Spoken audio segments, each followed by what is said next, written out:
हे गुरुदेव, नमोस्तु नमोस्तु नमोस्तु।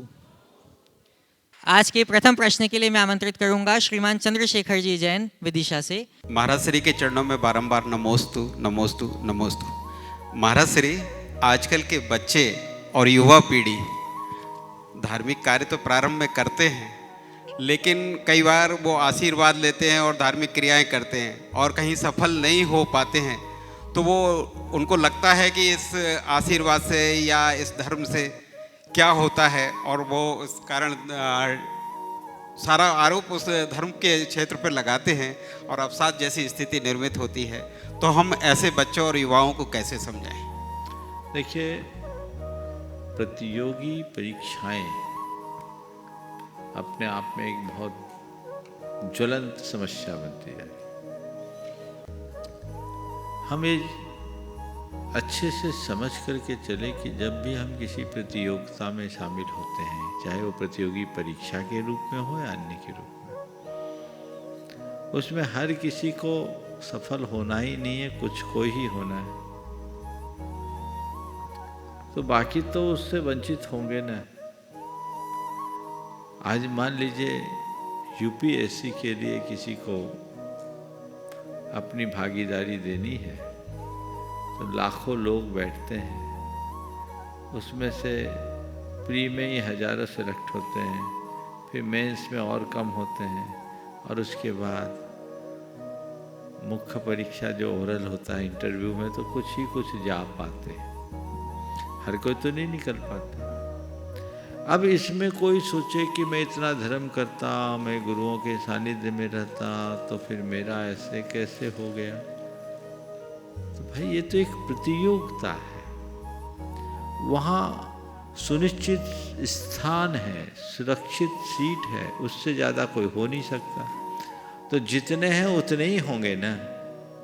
उसमें जिसका नंबर आ गया वो पा गया, नहीं रहा तो उन्हें अपने आप को विफल नहीं मानना चाहिए। पहली बात तो ये, आईएएस बनने का लक्ष्य लेकर कोई चला, जो आईएएस बन गया वो सफल है, लेकिन बाकी लोग विफल है ऐसा कहना ठीक बात नहीं है। ये सच है कि वो आईएएस बनने में सफल नहीं हो पाया, पर जीवन में विफल थोड़ी हुआ। कैरियर केवल आईएएस का होता है क्या? कैरियर केवल चार्टर्ड अकाउंटेंट्स का होता है क्या? कैरियर केवल आईआईटीएन का होता है क्या? कैरियर केवल एमबीए करने वाले का होता है क्या? कैरियर केवल डॉक्टर्स का होता है क्या? कैरियर तो हर किसी का हो सकता है। इसलिए सभी से मैं कहूँगा कि किसी भी क्षेत्र में आगे बढ़े तो उस घड़ी अपनी मनोमस्तिष्क को ठीक बना करके चले, और ये मान करके चले कि साधु संतों के आशीर्वाद में भी कोई चमत्कार नहीं होता। उनका आशीर्वाद हमारी प्रेरणा का आधार मात्र होता है। अगर सब कुछ हम लोगों के आशीर्वाद के जरिए होने लगे तो पढ़ाई क्यों करो? किसी चमत्कारी गुरु का आशीर्वाद ले लो, तुम्हारा सिलेक्शन हो जाएगा। ऐसा है क्या? इसलिए विश्वास को मत रखो। गुरुओं के सानिध्य और सन्निधि में रहने का मतलब ये नहीं है कि तुम्हारे सब काम बन जाए। गुरुओं के सानिध्य में रहने का मतलब केवल ये है कि तुम्हारा काम बने या ना बने, मन खराब ना हो। मन को अच्छा रखो। एक काम नहीं बना दूसरा काम, दूसरा काम नहीं बना तीसरा काम, तीसरा काम नहीं बना चौथा काम। ये प्रेरणा तो गुरुओं से ही मिलती है। उनसे हमें एक सकारात्मक प्रेरणा मिलती है, एक प्रकार का मोटिवेशन मिलता है, और वह मोटिवेशन हम लोगों को आगे बढ़ाने में समर्थ बनाता है। तो हमेशा गुरुजनों के सानिध्य में रहो, उससे मन शांत होता है।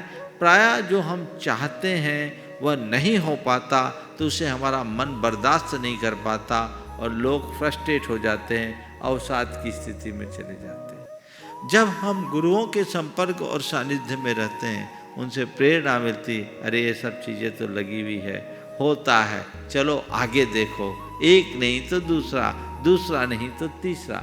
मेरे संपर्क में कुछ ऐसे लोग हैं जिन्होंने आईएएस की परीक्षा दी, सफल नहीं हुए, लेकिन आज वो आईएएस की कोचिंग चलाते हैं और उनसे पढ़े कई लोग आईएएस बन गए। तो ये भी तो एक जीवन है। तो जीवन के हर पहलू को हर तरीके से देखकर समझ करके चलना चाहिए। इसमें किसी भी प्रकार से हताश नहीं होना चाहिए।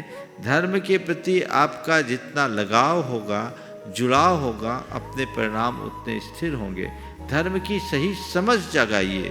धर्म आपके बिगड़े काम को नहीं रोकता, ठीक करता, पर धर्म आपके बिगड़े मन को ठीक कर सकता है। परिस्थितियां सबके साथ बनती और बिगड़ती है, लेकिन हर परिस्थिति में अपनी स्थिरता बनाए रखने की क्षमता एक सच्चे धर्मी के हृदय में ही आती है। इसलिए वो क्षमता अपने भीतर विकसित करके हमें आगे बढ़ना चाहिए। नमोस्तु महर्षि। गुरुदेव, गोपालगंज सागर से श्रीमान राजेश जैन आरआई नमोस्तु पूर्वक पूछ रहे हैं, कर्म और संबंध। प्रकृति का एक करिश्मा पति पत्नी के संबंध मनुष्य खुद के प्रयासों से बनाता है। क्या इसमें ईश्वरीय शक्ति की मर्जी निहित होती है? क्योंकि कर्म को परहित के भाव से जोड़ना और संबंधों को वासना रहित रखने में अहंकार की क्या भूमिका हो सकती है? ऐसा माना जाता है कि अहंकार ना छोड़ने से कर्म और संबंध दोनों बिगड़ जाते हैं। ये बात सही है। अहंकार न छोड़ने से कर्म और संबंध दोनों बिगड़ जाते हैं। अगर हम कर्तव्य भाव के साथ काम करें तो हमारे कर्म भी ठीक होते हैं और संबंध भी ठीक बनते हैं। जहाँ तक हमारे संबंधों के निर्धारण का सवाल है, ये सब कुछ ईश्वरीय या पूर्वकृत ही हो ऐसा नहीं है। बहुत कुछ संयोग हमारे प्रत्यक्ष में भी वर्तमान संयोगों के ऊपर निर्भर करते हैं, तदनुरूप जीवन का व्यवहार चलता है। नितिन जैन बिनौली बागपत से आपके चरणों में बारंबार नमोस्तु करते हुए पूछ रहे हैं, महाराज श्री, एक बार जब एक बेटा अपनी माँ को वृद्धाश्रम में छोड़कर जैसे ही जाने के लिए मुड़ा तो माँ ने पीछे से आवाज़ देकर कहा कि बेटा, अपने मन में कोई बोझ मत रखना, मैंने ही तुम्हें पाने के लिए 3 बेटियों की भ्रूण हत्या कराई थी, इसीलिए ये दिन तो मुझे देखना ही था। तो महाराज श्री, मेरी शंका यह है कि कोई भी बेटी कभी भी अपने माँ बाप को वृद्धाश्रम में नहीं छोड़कर आती, फिर भी लोगों के अंदर बेटे पाने की इतनी चाहत क्यों रहती है? कृपया समाधान करें। बिल्कुल सही है। बेटी के कारण कोई माँ वृद्धाश्रम में नहीं गई, कोई पिता वृद्धाश्रम में नहीं गया, पर बेटों ने अपने माँ बाप को वृद्धाश्रम पहुँचाने में कोई कसर नहीं छोड़ा। बहुत अच्छी बात कही है कि तू अपने मन पे कोई बोझ मत रखना। मैंने तेरे जन्म देने के पहले 3 बेटियों की भ्रूण हत्या की, उसका फल मैं पा रही। मैं इस संदर्भ से उन तमाम लोगों को एक प्रेरणा देना चाहूँगा जिनके बेटे नहीं हैं, बेटियाँ हैं। वे अपने अंदर भाव जगाए और बेटी और बेटे के भेद को मिटाए, फर्क को मिटाए। बेटी की परवरिश भी इस तरह से करे कि वो बेटे की कमी का एहसास न होने दे। इस मानसिकता को हटाए कि अपुत्रस्य का गति, जिसकी संतान नहीं उसकी कोई गति नहीं, यह अवधारणा कतई समयोचित नहीं है। इस पर हमें विचार करना चाहिए। अपने हृदय को संवेदनशील बना करके चलना चाहिए। भ्रूण हत्या भी कुकृत्य है और अपने ही जन्मदाताओं को अपने घर से बाहर निकालना भी बहुत बड़ा अपराध। दोनों से बचना चाहिए। अशोक कुमार गांधी उत्सव 16 अहमदाबाद से नमोस्तु पूर्वक पूछ रहे हैं, हमें अभिषेक मूर्ति की शुद्धि के लिए करना चाहिए या मन की शुद्धि के लिए? कृपया समाधान करें। अभिषेक मूर्ति की शुद्धि के लिए या मन की शुद्धि के लिए? भगवान तो शुद्ध है भैया। आप लोग बोलते हैं ना, कर्म प्रबंध निगड़ैरपि ही निताप्तम ज्ञात्वापि भक्ति वस्तः परमादिदेव त्वाम स्वीय कलमस गणोन्मथ नाय देव शुद्धोदकैरपि नयामि महाभिषेकम। हे भगवान, मैं अभिषेक, आप तो कर्मबंध से मुक्त हो इसलिए परम शुद्ध हो। आपकी शुद्धि के लिए नहीं, अपने कर्म की कलुषता को मिटाने के लिए कर रहा हूँ। इसलिए वो एक निमित्त है। अपने अंतस की शुद्धि का भाव लेकर अभिषेक करने में ही सार्थक है। सुभाष जी चौधरी जोधपुर से पूछ रहे हैं, नमोस्तु महाराज जी, मेरी जिज्ञासा ये है कि कहते हैं कर भला तो हो भला, फिर भी बुराइयां क्यों हासिल होती है? समाधान दीजिए। नमोस्तु। कर भला तो हो भला, फिर भी बुराइयां क्यों हासिल होती है? इसका मतलब हमने कभी न कभी बुरा किया है, इसलिए बुराई हो रही। और जो दूसरों का भला होने पर वह भला नहीं करता, उसको बुराइयों का शिकार होना पड़ता है। आप इस बात को लेकर हतोत्साहित मत हो कि मैंने किसी का भला किया, वो मुझे बुरा कर रहा है। जब तुम किसी का भला करो और उल्टे में बुरा हो, तो यही मान करके चलना, ये मेरे ही कृत्यों का फल है। मैंने भला करने वालों के साथ बुरा किया, तो आज भला करने का बुरा परिणाम मुझे मिल रहा है। प्रवीण सिंह भाई गढ़ाकोटा जिला सागर से पूछ रहे हैं, गुरुवर, कहा जाता है कि किसी सफल व्यक्ति तथा दूसरों के बीच में अंतर ताकत का नहीं, ज्ञान का नहीं, बल्कि इच्छा शक्ति का होता है। तो हे गुरुवर, हम अपने जीवन में अच्छे कार्यों में सफल होने के लिए अपनी इच्छा शक्ति को दृढ़ कैसे बनाएं? कृपया मार्गदर्शन दें। नमोस्तु। बहुत अच्छी बात है। सफल और विफल व्यक्ति के बीच का अंतर ताकत और ज्ञान का नहीं, इच्छा शक्ति का है। अगर इच्छा शक्ति हमारी प्रबल है तो हमें सफल बनाएगी, और इच्छा शक्ति मंद है तो ऐसा व्यक्ति कभी सफल नहीं हो सकता। अपनी इच्छा शक्ति को सबल बनाने के 4 उपाय आज आप सबको बताता हूँ। अगर अपनी इच्छा शक्ति को सबल बनाना चाहते हैं तो सबसे पहला काम, ऐसे लोगों के संपर्क में रहें जो प्रबल इच्छा शक्ति के धनी हैं, जिनकी इच्छा शक्ति बहुत मजबूत है। ऐसे लोगों के संपर्क में रहें। जिनकी इच्छा शक्ति खुद दबी हुई है, उनके संसर्ग में रहेंगे तो आपको कोई लाभ नहीं मिलेगा। दूसरी बात, ऐसे लोगों के चरित्र को पढ़ें जिन्होंने अपनी इच्छा शक्ति के बल पर बुलंदियों को छुआ है, जो बुलंदियों तक पहुँचे हैं। ऐसे लोगों के संपर्क में रहें, अपनी इच्छा शक्ति को बुलंदियों तक पहुँचाएं। तीसरी बात है, माने उनके संपर्क में रहें, उनके चरित्र को पढ़ें। तीसरी बात, जो आपके लिए इच्छा शक्ति को जगाने की प्रेरणा दे, ऐसे वचन पढ़ें, ऐसा साहित्य पढ़ें। वचन सुने, साहित्य पढ़ें, जिनसे मोटिवेशन मिलता हो, वो एक बड़ी प्रेरणा जगती है। और जो हमारे आत्मविश्वास को कमज़ोर करे, जो हमें नकारात्मक प्रेरणा दे, जो हमें हतोत्साहित करे, उनसे सुरक्षित दूरी रखें। 4 बातें आप सबको याद होनी चाहिए। ऐसे लोगों के संपर्क में रहें जो प्रबल इच्छा शक्ति के धनी हैं। ऐसे लोगों के जीवन चरित्र के बारे में पढ़ें जो इच्छा शक्ति के बल पर ऊंचाइयों को छुए हैं।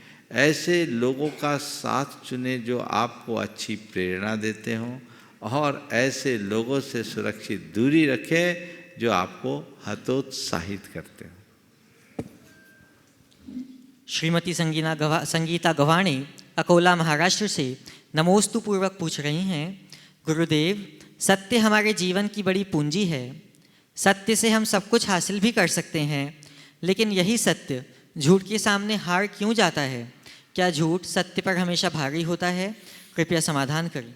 सत्य झूठ के सामने हार भले जाए पर मरता नहीं है, ये हमें समझना चाहिए। जब किसी का बहुमत बल बढ़ जाता है तो ऐसा हारा हुआ सा दिखता है, लेकिन ये भी हमें समझना चाहिए कि झूठ भी तभी तक सत्य पर हावी रहता है जब तक उस पर सत्यता का मुखौटा चढ़ा रहता है। जिस दिन झूठ का पर्दाफाश होता है, सब उसकी जयकार की जगह हाहाकार करना शुरू कर देते हैं। Yashwant Singh, retired GST officer, Lalitpur से आपके चरणों में अपनी प्रणति अर्पित करते हुए पूछ रहे हैं, गुरुदेव, रविंद्रनाथ टैगोर जी ने लिखा है कि खुश रहना बहुत सरल है, लेकिन सरल होना बहुत कठिन है। मुनिश्री, आप साधना के शिखर पुरुष होने के साथ साथ अत्यंत सरल भी हैं। कृपया हम गृहस्थों को सरल बनने के सरल उपाय बताने की कृपा करें। खुश रहना बहुत सरल है, पर सरल होना बहुत कठिन है।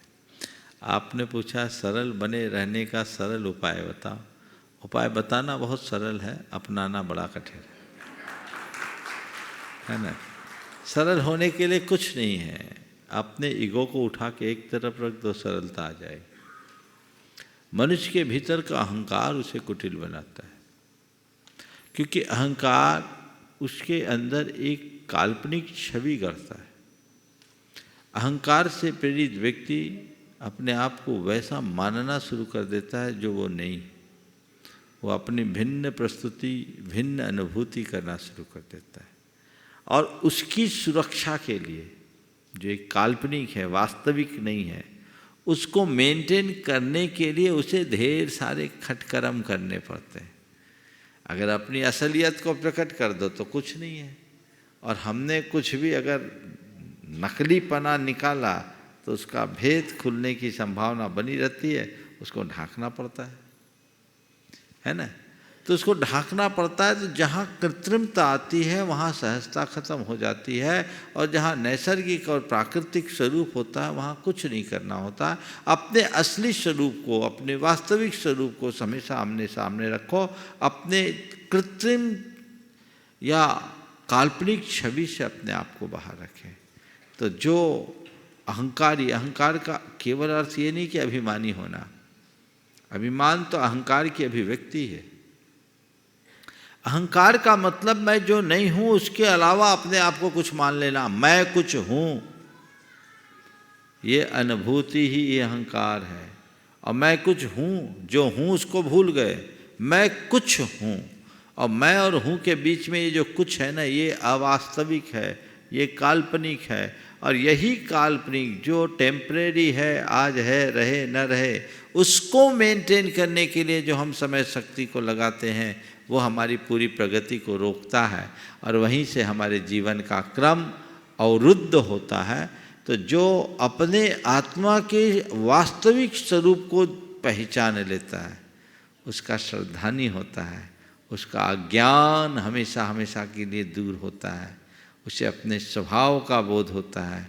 और जिसके जीवन में स्वभाव की अभिरुचि प्रकट होती है, उसकी प्रवृत्ति में सहजता और सरलता अपने आप आती है। तो सरलता को पाना है तो अपने आप को जानो, मैं असल में हूं कौन। बाकी सारी दीवारें ढह जाएगी और रास्ता अपने आप प्रकट हो जाएगा। सेलू परभणी से श्रीमती पुष्पा सुभाष चंद्र जी जैन आपके चरणों में नमोस्तु करते हुए पूछ रहे हैं, गुरुदेव आप वाणी, कर्म और विचार, ये प्रोडक्ट हमारी खुद की कंपनी के हैं। भविष्य में इनकी गुणवत्ता और सामंजस्य के लिए हमें फ़ायदा हो, उसके लिए कोई उपाय बताइए, और आपका आशीर्वाद चाहिए कि मेरे में सकारात्मक सोच हमेशा बनी रहे। वो कैसे बने? नमोस्तु। वाणी, कर्म और विचार हमारे खुद के प्रोडक्ट हैं। इनकी गुणवत्ता को बनाए रखना हमारी खुद की जिम्मेदारी है, और उसको बनाए रखने के लिए हमें तत्परता की आवश्यकता और अपेक्षा है। यदि हम अपने आप में तत्पर होंगे, जागरूक होंगे, तभी हम इनका उपयोग कर सकेंगे। चीज़ें हमेशा व्यवहार में आती रहे, बनती रहे, इसी भाव से हम गुणवत्ता को मेंटेन करते हैं। हमें तो एक बात ध्यान में रखना है, बाकी चीज़ों में आदान प्रदान में अंतर हो सकता है, लेकिन हम अपने मन, वाणी और कर्म से जैसा देते हैं वही रिटर्न में आता है। तो यदि हमें रिटर्न अच्छा चाहिए तो हमें अपने वाणी में, अपने व्यवहार में, अपने कर्म में बिल्कुल नियंत्रण रखना ही चाहिए। मुकेश साधना गंगवाल बारा राजस्थान से नमोस्तु पूर्वक पूछ रहे हैं, गुरुदेव अच्छा व्यवहार, साफ नीयत, सुंदर मन व ईमानदारी, इन चार गुणों को जीवन में उतारने के लिए हमें क्या सावधानी रखनी चाहिए जिससे जीवन सरल व आसान बन सके? अच्छा व्यवहार, साफ नीयत, ईमानदारी और सुंदर मन रखने के लिए क्या करना चाहिए? मैं तो कहना चाहूँगा ज़्यादा कुछ करने की ज़रूरत नहीं है। मन की मलिनता को दूर कर देना चाहिए। मन अगर स्वच्छ हो जाए, निर्मल हो जाए, तो हमारे जीवन में सब बातें अपने आप आ सकती। आगे के सत्र को यहाँ उपस्थित प्रत्यक्ष उपस्थित लोगों के माध्यम से प्रारंभ करें। नमस्तु नमस्तु। गुरुदेव, मेरा क्वेश्चन ऐसा है, धर्म का अधर्म के ऊपर और अधर्म का धर्म के ऊपर क्या उपकार है? धर्म का अधर्म पर और अधर्म का धर्म पर जी क्या उपकार? ये सवाल लाई कहाँ से? हाँ भाई, मुझसे पूछते, वो धर्म अधर्म बोलो, धर्म अधर्म मत बोलो। समझ गए? धर्म द्रव्य और अधर्म द्रव्य का जीव और पुद्गलों पर उपकार है, उनका एक दूसरे पर कोई उपकार नहीं। समझ गए? और ऐसे आप पूछते हो कि धर्म का अधर्म पर क्या उपकार और अधर्म का धर्म पर क्या उपकार, तो मैं ऐसे बोलूँगा, अधर्म का धर्म पर ये उपकार है कि अधर्म के कारण धर्म का मान बढ़ा है, और धर्म का अधर्म पर ये उपकार है क्योंकि धर्म दुर्लभ होने के कारण अधर्म के अनुयायी बने। चलो, नमस्ते गुरुदेव, नमस्तु नमस्तु। महाराज जी के चरणों में मेरा और मेरे परिवार वालों की ओर से और सकल दिगंबर जैन कोपरगांव दिगर जैन समाज की ओर से नमोस्तु नमोस्तु नमोस्तु। महाराज जी, पुद्गल द्रव्य में 6 द्रव्य में से सिर्फ पुद्गल द्रव्य में स्पर्श रस गंध वर्ण होता है, फिर आकाश द्रव्य का रंग नीला क्यों होता है? आकाश द्रव्य का रंग नीला क्यों है? ये आकाश द्रव्य का नहीं, आसमान का। आसमान और आकाश द्रव्य में अंतर, आकाश तो सब जगह है। चलिए, हाँ कराओ। एनएल जैन अपना श्रीमान एनएल जी जैन अपना प्रश्न प्रस्तुत करेंगे। गुरुवर को सादर नमन वो वंदन। पहले ले ले। महाराज श्री, आज मैं किसी शंका के समाधान के लिए नहीं प्रस्तुत हूँ, लेकिन एक दुखद समाचार के लिए जो है ना, मैं आपको सबको प्रस्तुत कर रहा हूँ। हमारे शिरोमणि संरक्षक श्री वीर कुमार जी भरत मेहता, जो कुलबर्गी से कर्नाटका से हैं, हमारे सहयोगी हैं और काफ़ी मार्गदर्शन देते रहे हैं। ऐसे व्यक्ति का कल महाराज से रात को देहावसान हो गया है। मैं आपसे निवेदन करता हूं कि संतप्त परिवार को आप आशीर्वाद प्रदान करें। देखिए, वीर कुमार जी मेहता एक बड़े ही समर्पित भक्त थे। वो पिछले 7-6 वर्षों से निरंतर संपर्क में थे। अस्वस्थता के बाद भी उनकी उमंग बहुत देखने लायक थी। अभी पिछले नवंबर में वो सिद्ध चक्र विधान में भी सहभागी होकर के गए, मंडल लेकर उन्होंने विधान किया। उससे पहले भी 52 गजा और अन्य स्थानों में उन्होंने किया। जब आते थे बहुत उत्साहित होकर के बात करते थे। अभी कुछ दिनों से उनकी तबीयत अचानक बिगड़ी और जैसा अभी आपके माध्यम से मुझे जानकारी मिला कि आज वो यहाँ नहीं रहे। ये संसार है, आना जाना तो सबका लगा हुआ है। कौन कब चले जाए ये कहा नहीं जा सकता। मैं तो इतना कहूँगा कि महत्वपूर्ण ये नहीं है कि कौन व्यक्ति कितना जिया, महत्वपूर्ण ये नहीं है कि कौन कितना जिया है कि वो कैसे जिया। वो निश्चित बहुत अच्छे स्वभाव के और बड़े अच्छे श्रावक थे। आज वो अपने बीच नहीं है, पर उनके आदर्श हैं। मैं पूरे परिवार को आशीर्वाद देता हूँ कि ऐसी घड़ी में अपने मन में धैर्य और क्षमता बना कर रखें, क्योंकि हमारे पास इस घटनाक्रम को स्वीकारने के अतिरिक्त और कोई उपाय नहीं है, और हम इसे शोक का निमित्त न बनाकर वैराग्य का निमित्त बनाएं। उनके आदर्शों पर चलते हुए उनके अधूरे काम को पूरा करें। मैं पूरे परिवार को अपनी ओर से और गुणायतन परिवार की ओर से आशीर्वाद देता हूँ, सद्भावनाएं देता हूँ। नमस्ते महाराज श्री। श्रीमान कपूर चंद जी कोटा अपना प्रश्न प्रस्तुत करेंगे। गुरुदेव के चरणों में मेरा, मेरे परिवार का, गुणायतन परिवार, हाड़ौती संभाग और मेवाड़ प्रधान का त्रिबार नमोस्तु नमोस्तु नमोस्तु। गुरुवर, आज भारतीय नववर्ष विक्रम संवत 2080 है, जो विक्रम संवत उज्जैन के सम्राट विक्रमादित्य से शुरू हुआ है। तो सम्राट विक्रमादित्य का जैन धर्म से क्या संबंध रहा, कृपया मार्गदर्शन दीजिए। देखिए, विक्रमादित्य के भ्राता, हम लोगों ने एक कहानी पढ़ी है कि जब वाचना हुई तो हमारे यहाँ एक आचार्य हुए, क्या नाम था जिनके नेतृत्व में वाचना हुई थी, मागनंदी के, अरहत बली आचार्य हुए। अरहत बली आचार्य के विषय में कहा जाता है कि वो विक्रमादित्य के भ्राता थे। तो निश्चित विक्रमादित्य का कहीं न कहीं जैन धर्म से संबंध रहा होगा, और ये तय है कि विक्रमादित्य के विषय में जो पढ़ा और सुना जाता है वो एक महापराक्रमी राजा के रूप में दिखते हैं, जैन समाज के इतिहास को पलट करके हम देखते हैं तो ये भी पाते हैं कि परवार पट्टानवय जो है, जिसके अंतर्गत परवार जैन समाज विकसित हुई, वो उन्हें विक्रमादित्य के वंशजों के रूप में जाना जाता है। ये प्रसंग मैंने परवार दिगंबर जैन समाज के इतिहास में पढ़ा है। पौरपट्टानवय, अरहत बलि आचार्य से उनकी संबद्धता है, विक्रमादित्य से भी उनका संबंध है। नमोस्तु गुरुदेव, नमोस्तु गुरुदेव, नमोस्तु।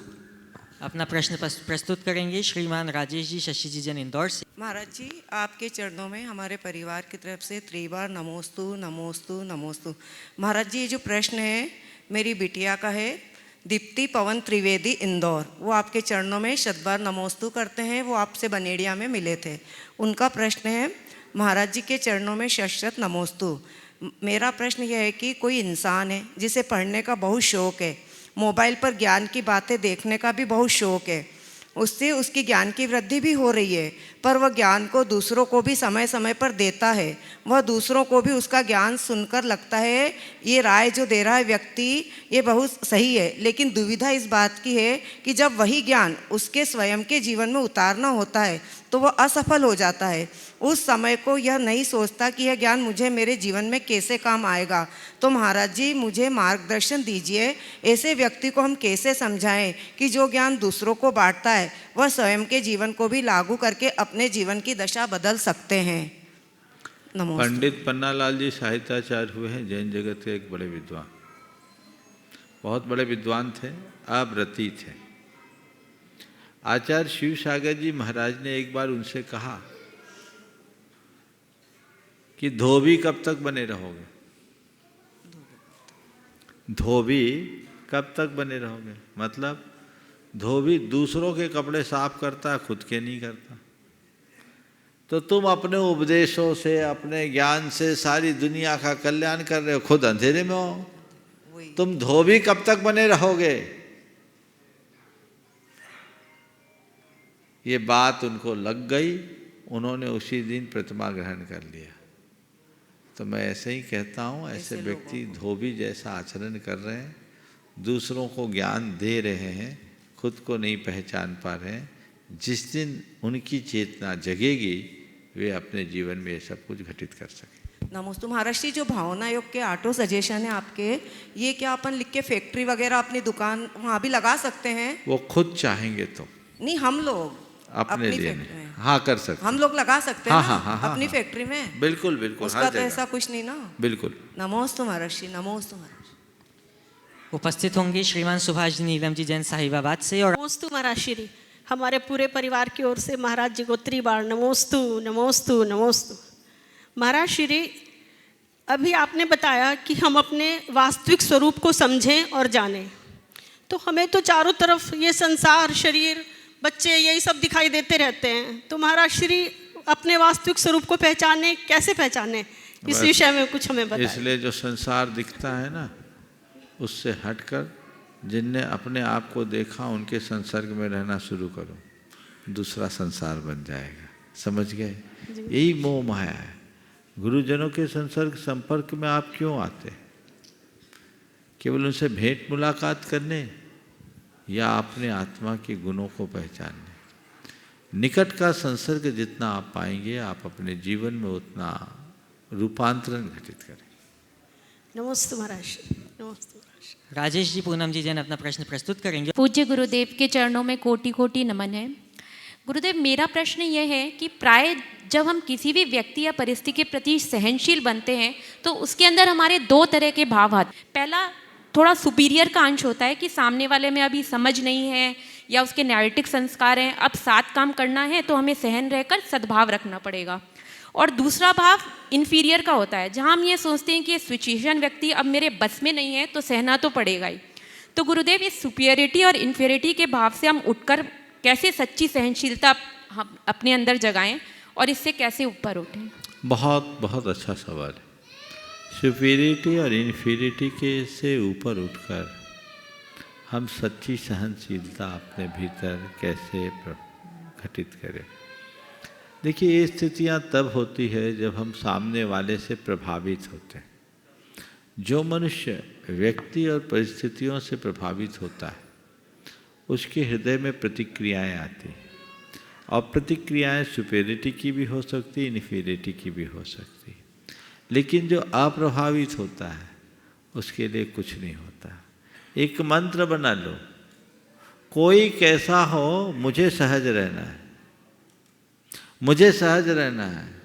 मैं उसका प्रतिवाद इसलिए नहीं कर रहा हूँ, उसके प्रतिवाद से मैं इसलिए नहीं बच रहा हूँ क्योंकि वो मुझसे प्रभावी है, अभी तो इसलिए कि प्रतिवाद मेरे मन की आकुलता है, मुझे बचना है। अप्रभावित रहने की कला विकसित कीजिए, और उसका बहुत अच्छा उपाय, आप तो भावना योग के प्रवर्तकों में हैं, आगे बढ़ाने वाले। एक बार राजेश और पूनम का जोरदार करतध्वनि से इन्होंने भावना योग को आगे बढ़ाने में बहुत बड़ा योगदान दिया है और काम भी कर रहे हैं। इस वाक्य को बस मुझे सहज रहना है, मुझे सहज रहना है, सहजता में आनंद है, मुझे औरों से अप्रभावित रहना है, अपना जीवन दर्पण जैसा बनाओ, स्वागत सबका, संग्रह किसी का नहीं। समझ गए? किसको तजूं, भजूं किसको सबका, साक्षी हो जाऊं। समझ गए? गुरुदेव का हाइकू है। किसको तजूं, भजूं किसे सबका, साक्षी हो जाऊं। बस साक्षी भाव जिसके हृदय में घट गया वो धन्य हो गया। नमोस्तु गुरुदेव। शोभना जी जैन अपना प्रश्न प्रस्तुत करें। महाराज श्री के चरणों में सिंघई परिवार, पोद्दार परिवार, ठाणे मुंबई समाज की ओर से बारंबार नमोस्तु नमोस्तु नमोस्तु। महाराज श्री, लोग कहते हैं कि जॉइंट फैमिली में कर्मों के बंध ज़्यादा बनते हैं। मैं एक जॉइंट फैमिली में रहती हूँ और मेरा मानना यह है कि परस्पर समन्वय से रहा जाए तो कर्मों की निर्जरा फास्ट होती है। क्या मेरा मानना सही है? और यह निर्जरा सविपाक होती है अभिपाक? देखो, आप कह रहे हैं मेरा मानना सही है, ये तो आपका अनुभव बोल रहा है। मेरा अनुभव, मैं जॉइंट फैमिली में हूँ, मैं वही बोल रहा हूँ, ये आपका अनुभव है, और जो अनुभव है वो कभी झुटलाया नहीं जाता, ये 100% सही होता है। ये कहना कि संयुक्त परिवार में कर्म का बंध अधिक होता है, कतई सही नहीं। कर्म का बंध संयुक्त परिवार में नहीं होता, कर्म का बंध उनको होता है जिनके मन में द्वंद्व होता है। संयुक्त परिवार से अलग हटा कौन? क्यों हटा? क्योंकि मन में कोई द्वंद्व था। अगर मन सरल और साफ होता तो ये द्वंद्व का सवाल ही नहीं था, फिर ऐसी कोई स्थिति ही नहीं बनती। इसलिए हमें जितना समन्वयात्मक तरीके से जीने का हम अभ्यास बढ़ा सके बढ़ाने की कोशिश करनी चाहिए। आनंद उसमें ही है। अनुकूलता में आनंद नहीं है, प्रतिकूलता में स्थिरता बनाए रखने में ही आनंद है, जिसे हमें ध्यान रखना चाहिए। उपस्थित होंगे सोनी जी जैन। गुरुदेव के चरणों में मेरा व मेरे समस्त परिवार की ओर से त्रैवार नमोस्तु नमोस्तु नमोस्तु। गुरुदेव, रात्रि में बुरे और अच्छे स्वप्न दोनों आते हैं। कितनी बार उनका संबंध हमारे जीवन में दूर दूर तक नहीं होता, फिर भी हम विचलित हो जाते हैं। ऐसा क्यों होता है? देखिए, स्वप्न हमारे अंदर जो आते हैं उसे स्वप्न के ही रूप में देखना चाहिए। समय हो गया।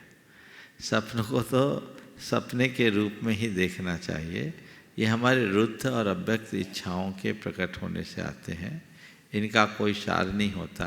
और जो नियमित सपना आते हैं उनको तो केवल सपने की तरह देखना चाहिए। अब बस स्थिति अनुकूल नहीं। अशोक जी आखिरी जल्दी से पूछ लीजिए। नमोस्तु गुरुदेव। वो गुणायतन का संरक्षक भी वहाँ जो वो उसने पूछा है कि यहाँ मंदिर बना रहे हैं, जमीन भी मिल गई, पर कार्य बहुत धीमी गति से चल रहा है, तो आपका आशीर्वाद चाहिए। आशीर्वाद है, मिले। चलिए बोलिए परम पूज्य आचार्य गुरुवर श्री विद्यासागर जी महाराज।